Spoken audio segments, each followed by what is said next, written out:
इंग्रजी शिकायचं आहे पण बोलताना शब्द अडकतात. मग आजचा व्हिडिओ तुमच्यासाठीच आहे. आज आपण शिकणार आहोत अशी इंग्लिश सेंटेन्स जी तुम्ही रोज घरात, बाहेर, शाळेत, दुकानात वापरू शकता. आणि खास गोष्ट म्हणजे प्रत्येक सेंटेन्ससोबत प्रोनाऊन्सिएशन पण सांगणार आहे. म्हणून व्हिडिओ शेवटपर्यंत नक्की बघा. तर नमस्कार विद्यार्थी मित्रांनो, डेली यूज इंग्लिश सेंटेन्समध्ये तुमचं स्वागत आहे.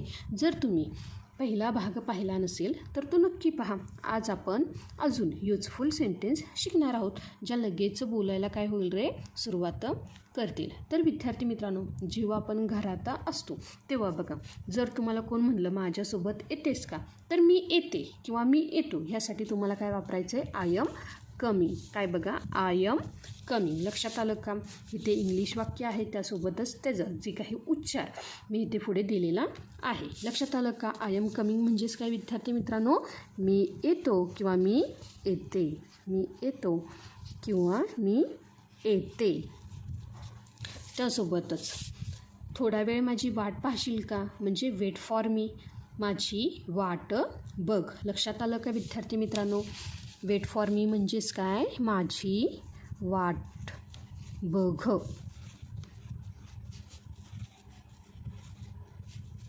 जेव्हा तुम्हाला काय करायचे असतं रे, कोणाला सांगायचं असतं तुझी काळजी घे, तेव्हा हा शब्द, हे वाक्य नक्की वापरा. काय आहे बघा, बी केअरफुल. बी केअरफुल म्हणजेच काय, काळजी घे. काळजी घे. माझी परीक्षा सुरू आहे आणि आवाज करू नको, ह्यासाठी तुम्ही हे वाक्य वापरा. Don't make noise. आवाज करू नको. आवाज करू नको. किंवा बघा, जेव्हा काय होतं रे, की तुम्हाला कोणाला आज्ञा द्यायची असते, म्हणजेच काय, की तुम्हाला सांगायचं असतं अरे तू फॅन सुरू कर ना, म्हणजेच काय बघा, स्विच ऑन द फॅन. पंखा चालू कर. काय करायचं बघा, पंखा चालू कर. तेव्हा काय वाक्य वापरायचं आहे, स्विच ऑन द फॅन. पंखा चालू कर. किंवा बघा, तुम्हाला काय सांगायचं लहान भावाला, अरे ती लाईट बंद कर ना, हे इंग्लिशमध्ये कसं सांगा, तर बघा, स्विच ऑफ द लाईट. म्हणजेच काय, लाईट बंद कर. लाईट बंद कर. बघा विद्यार्थी मित्रांनो, हे तुम्ही काय करू शकता रे, ही जी वाक्य आहेत ही तुम्ही घरात वापरू शकता. लक्षात आलं का विद्यार्थी मित्रांनो? आता बघा, जी काही शाळा आहे किंवा अभ्यास आहे तिथं आपण काय म्हणू शकतो किंवा इंग्लिशमध्ये कसं बोलू शकतो, तर विद्यार्थी मित्रांनो, स्टँडअप. स्टँडअप म्हणजेच काय, उभे राहा. स्टँडअप म्हणजे उभे राहा. Sit down. सिट डाऊन म्हणजे काय, बसा. सिट डाऊन म्हणजे बसा. त्यानंतरनं बघा, तुम्हाला म्हणायचं असेल हळू बोल, तेव्हा तुम्ही काय म्हणू शकता बघा, स्पीक स्लोली. हळू बोला.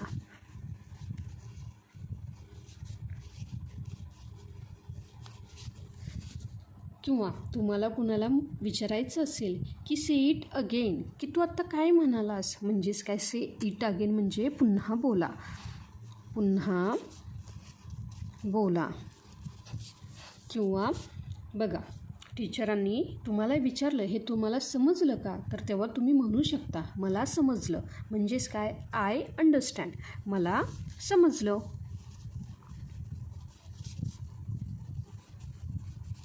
आणि जर तुम्हाला समजलं नसेल तर म्हणा आय डोंट अंडरस्टँड. मला समजलं नाही.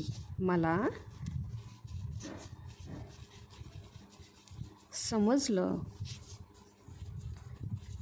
नाही.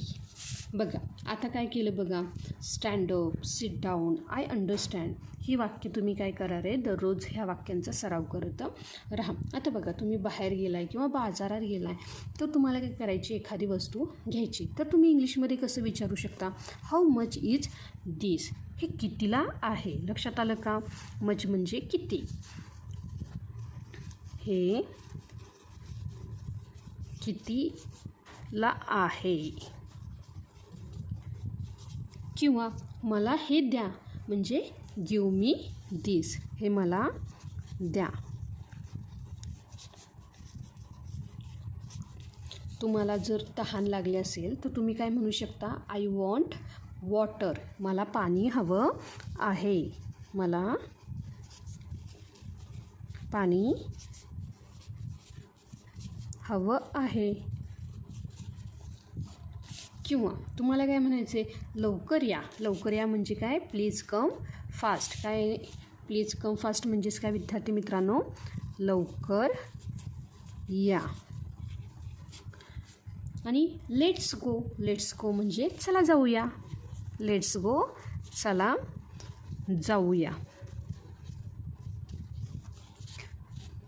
तर विद्यार्थी मित्रांनो, आता बघा, तुम्हाला जर तुमच्या भावना व्यक्त करायच्या असतील तर ही वाक्य नक्की वापरा. आय एम हॅप्पी म्हणजेच काय विद्यार्थी मित्रांनो, मी आनंदी आहे, मी आनंदी आहे. किंवा बघा, तुम्ही खूप थकलेला आहात तर काय म्हणा, आय एम टायर्ड म्हणजे काय, मी थकलो आहे.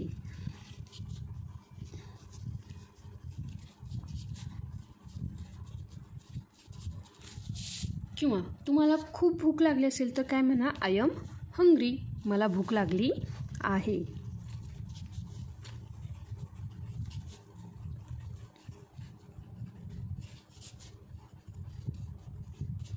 किंवा जर तुम्हाला तहान लागली असेल तर तुम्ही काय म्हणा, आय एम थर्स्टी, मला तहान